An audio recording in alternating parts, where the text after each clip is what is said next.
hi welcome to Mahanagar నేను మీ మనోజ్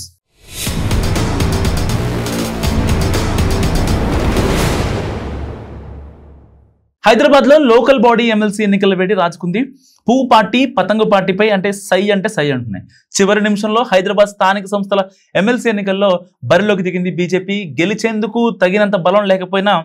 ఈ ఎన్నికల్లో పోటీ చేస్తామని కొద్ది రోజుల క్రితమే ప్రకటించిన బీజేపీ నేతలు నామినేషన్ల చివరి రోజు అభ్యర్థిని ప్రకటించింది పార్టీ నేత గౌతమ్ రావును ఎమ్మెల్సీ అభ్యర్థిగా బరిలోకి దింపింది పార్టీ కార్యకర్తగా ఉన్న తనకు ఎమ్మెల్సీగా పోటీ చేసే అవకాశం దక్కిందని ఈ ఎన్నికల్లో తాము ఎలా గెలుస్తామో ముందు తెలుస్తుందని గౌతమ్ రావు అన్నారు సో పార్టీ నేతలతో కలిసి నామినేషన్ దాఖలు చేశారు ఆయన సో మరోవైపు గౌతమ్ రావు ఎంపికపై బీజేపీ ఎమ్మెల్యే రాజాసింగ్ అసంతృప్తి వ్యక్తం చేశారు ఎప్పుడు ఆయన ఏదన్నా సరే కొండబద్దలు కొట్టే వ్యక్తి కాబట్టి బాహాటంగానే చెప్పారు హైదరాబాద్ పార్లమెంట్ పరిధిలో అభ్యర్థులే లేరా అని కూడా ప్రశ్నించారు అంటే అంత తక్కువ అయిపోయారు అన్నట్టుగా మాట్లాడారు ఆయన సో అధిష్టానానికి సీనియర్లు కార్యకర్తలు కనపడలేదా అని కూడా కామెంట్ చేశారు అయితే గౌతమ్ రావు అభ్యర్థిత్వంపై అభ్యంతరం వ్యక్తం చేసిన రాజాసింగ్ తో మాట్లాడతామని ఆ పార్టీ నేతలు పేర్కొంటున్నారు మరోవైపు ఈ ఎమ్మెల్సీ ఎన్నికతో కాంగ్రెస్ బీఆర్ఎస్ ఫెవికాల్ బంధం బట్టబయలిందని కూడా ఆరోపించారు కేంద్ర మంత్రి బండి సంజయ్ సో మొన్న డీలిమిటేషన్ తో ఏకమైన ఈ రెండు పార్టీలు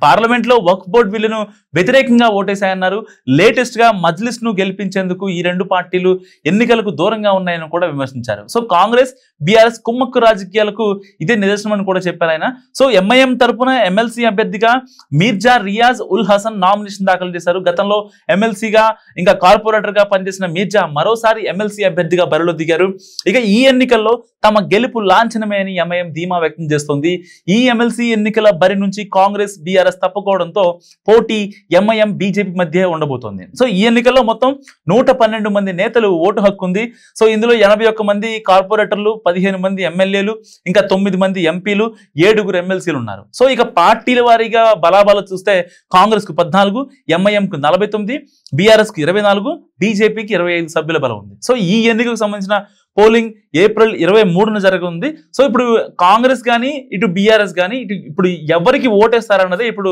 చాలా అంటే చాలా టఫ్ గా మారింది అనమాట ఇప్పుడు అటు వేయాలా ఇటు వేయాలా ఎవరు గెలిచినా కూడా లెక్కలు చాలా వేరేగా ఉంటాయి కాబట్టి ఇప్పుడు రాజకీయం మొత్తం ఈ ఎమ్మెల్సీ పైన పడింది సో ఈ వీడియో గురించి మీరే అనుకుంటున్నారా కామెంట్ కూడా తెలియజేయండి చూస్తున్నామండి మహానగర్